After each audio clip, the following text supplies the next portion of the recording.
Eu acho importante para consolidar a democracia no país, né? Porque o que nós sempre defendemos e nós sempre lutamos foi justamente a volta plena do regime democrático. No Brasil houve uma série de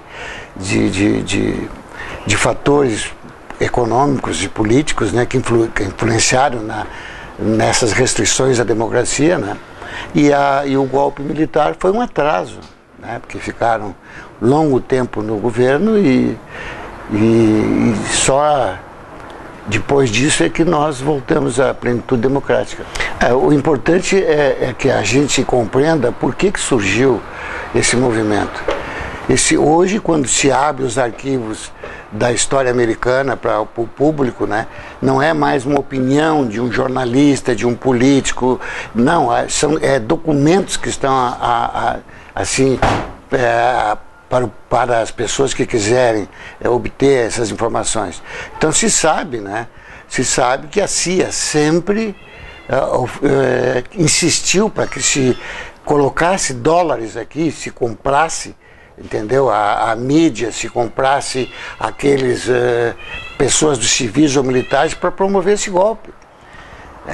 Hoje em dia o Hélio Gaspari publica isso na sua coluna, a Carta Capital, artigos que comprovam que no Salão Oval da Casa Branca foi tudo, né? Hoje há depoimentos de ex-agentes da CIA que dizem a mesma coisa. Então foi um arquitetado esse projeto. Se sabe também pelo livro do embaixador Gordon que primeiro eles tentaram um golpe com a sociedade civil, conseguiram, mas havia também uma possibilidade de intervenção militar.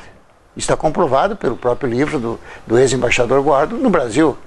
Então é um plano arquitetado dos Estados Unidos para atingir o Brasil e atingir outros estados, porque nesse momento houve alternados golpes no Chile, no Uruguai, na Argentina, no Peru, no Chile, no Panamá, na Guatemala. Então é um projeto orquestrado, né?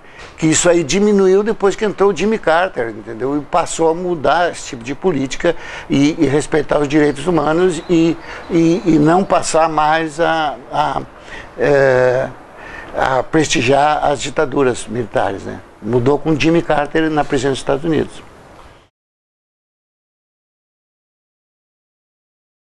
Isso é interessante.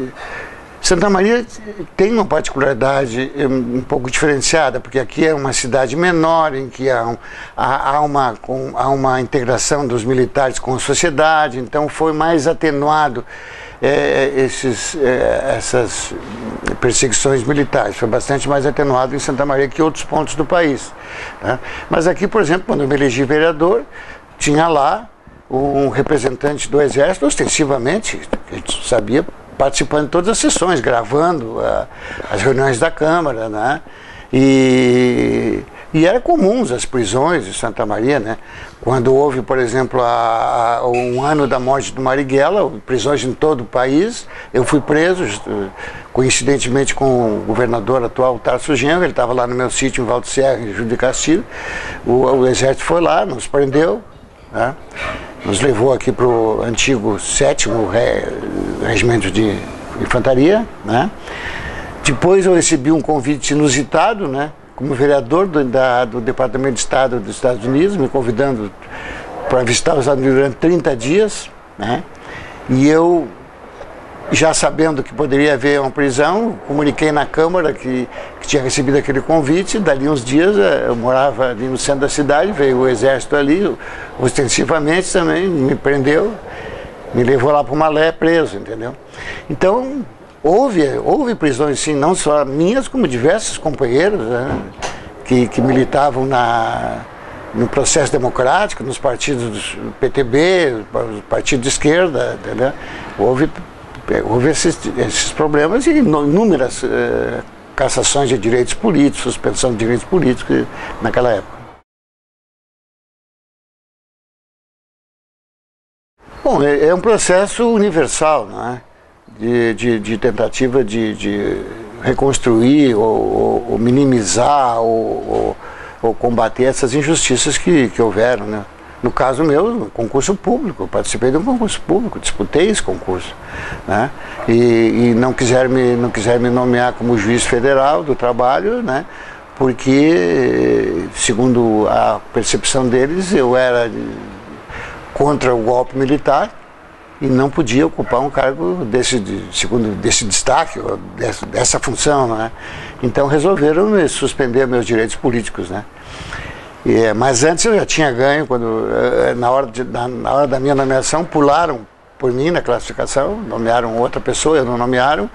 Eu ingressei com mandado de segurança no Supremo Tribunal Federal. Naquela época o Supremo ainda tinha uma certa liberdade. Eu consegui ganhar por unanimidade a ordem para me nomearem.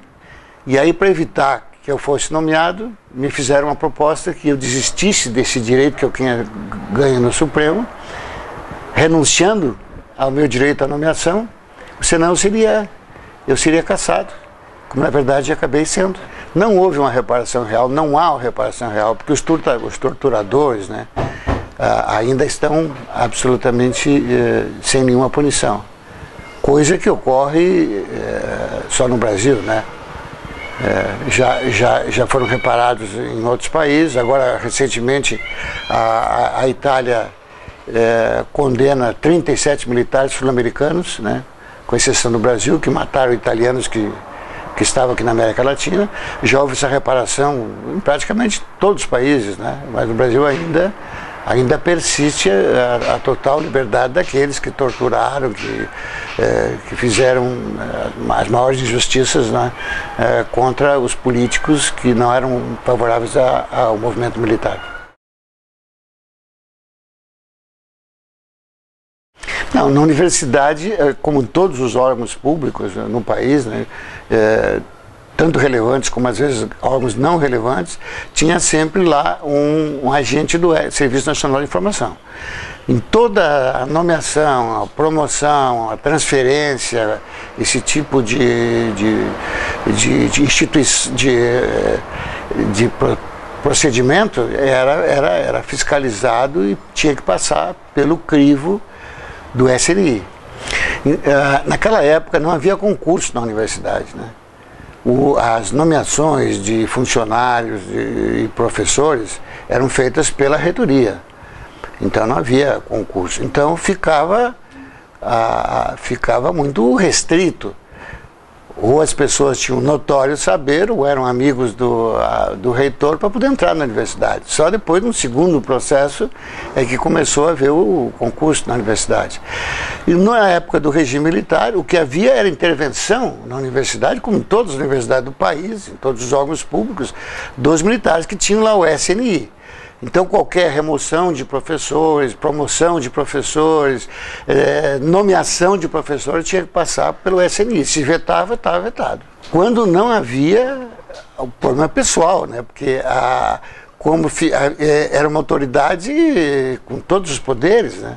Se de repente essa pessoa não gostasse de ti ou tinha alguma divergência contigo, podia até acontecer isso, de tu não poder trabalhar na universidade, porque era vetado por esse representante do SNI na universidade, né?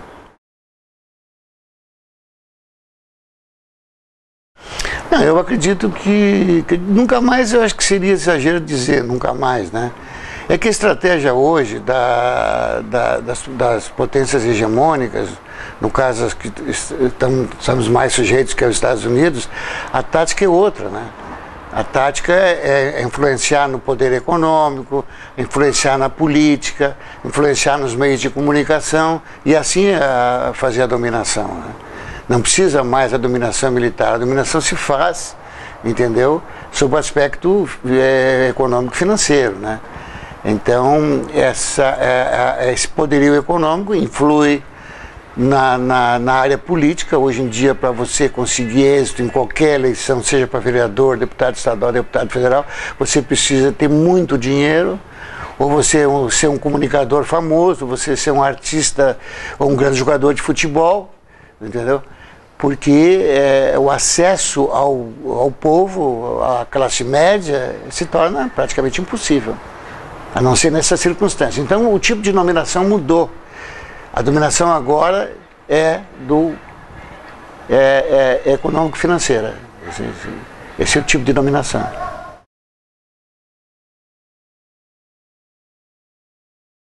Olha, foi tão grande o atraso na educação, na cultura, né, que eu acho que serviu de lição, né?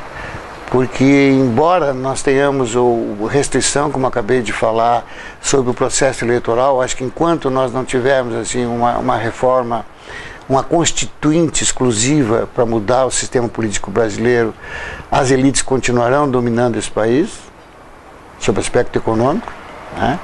Ou, se não, o Poder Executivo, o Congresso, né? Enquanto não houver essa reforma institucional, entendeu? A reforma política, que não vai ocorrer porque ninguém quer mudar, todo mundo quer que as coisas continuem assim, nós não teremos uma plena democracia no país.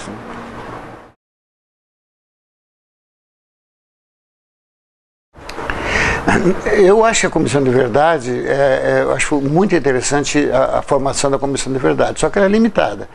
Ela não vai atingir os torturadores, né? Mas ela, pelo menos, possa descobrir onde estão centenas e centenas de corpos de pessoas que foram assassinadas, que hoje os pais não podem ter pelo menos um enterro digno de seus filhos, saber como houve esse processo todo. Isso está acontecendo, né? Há muitos avanços, né? Mas nunca será um avanço pleno, como já ocorreu em outros países, porque nós temos uma outra cultura, que é uma cultura mais pacifista para o Brasil, a cultura do perdão, enfim. Então, não vai haver a plena restauração, mas pelo menos vai avançar no sentido assim, de se descobrir muita coisa que ainda o povo brasileiro não sabe.